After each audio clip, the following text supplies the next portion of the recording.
The representative from New Jersey.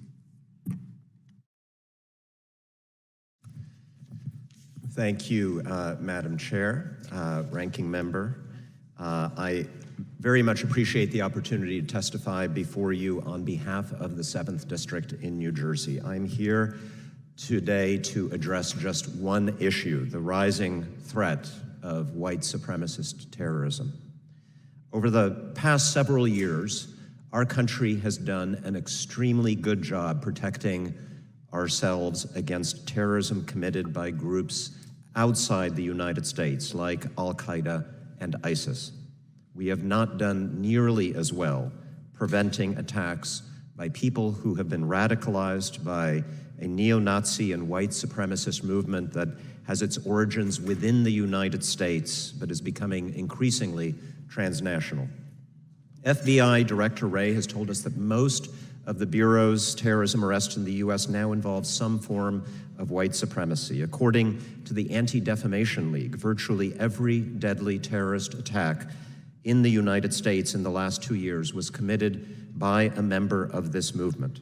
It's a movement united by a common belief that immigration is causing the so-called replacement of the white race, and by a determination to create chaos and conflict by attacking Jews, Muslims, Hispanics, members of other religious and ethnic minority groups. The threat and the ideology inspiring it is absolutely clear from the deadly attacks in El Paso, in Charleston, in Pittsburgh. In each case, as well as in the horrible terrorist attack committed in Christchurch, New Zealand, the attackers cited exactly the same fear of invasion by immigrants.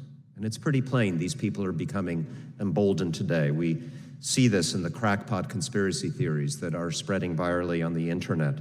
We see it in swastikas suddenly appearing on the walls of schools. We've had 6 such incidents in just one town in my district, Summit, New Jersey, in the past year. And we know it's not just about actual loss of life, as bad as that it is about the daily fear of loss of life. In my district, virtually every single synagogue and Jewish community center either has armed security or is wrestling with the question of whether to have it. State police come to mosque for Friday prayers. Now, there are actions we have to take in response to this that fall outside the purview of the Judiciary Committee. I'll be leading an effort to try to restore funding for programs at the Department of Homeland Security that combat violent extremism in the United States that were cut a couple of years ago. Many of us are pressing social media companies to do more to combat online radicalization and pressing the State Department to designate foreign white supremacist groups as terrorist organizations. But as busy as the Judiciary Committee is these days, and I know you are busy, I think it is imperative that this committee do its part.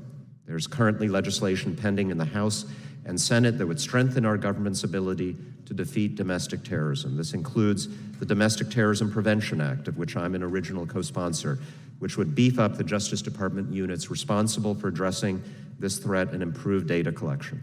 There's the Data Act and the No Hate Act. We also need to consider the difficult question of whether we should pass a domestic counterterrorism statute. While it's true that acts of mass murder committed by white supremacists, like hate crimes, can be prosecuted as ordinary crimes, I think there is a strong argument for enabling the Justice Department to prosecute these people for what they are, terrorists, and thus signaling that this effort must be a greater priority in terms of protection of our country. It's also important for this committee to continue to hold hearings and to conduct its basic oversight work to ensure that the FBI and DOJ pay sufficient attention to this threat and that they know we will have their back when they do. We will provide the resources and the authorities that they need. Madam Chair, it is far past time that our country starts taking the threat posed by white supremacist terrorism as seriously and as urgently as we have rightly taken the threat posed by terrorist groups based outside the United States. There's not a moment to be lost. Thank you. Thank you very much.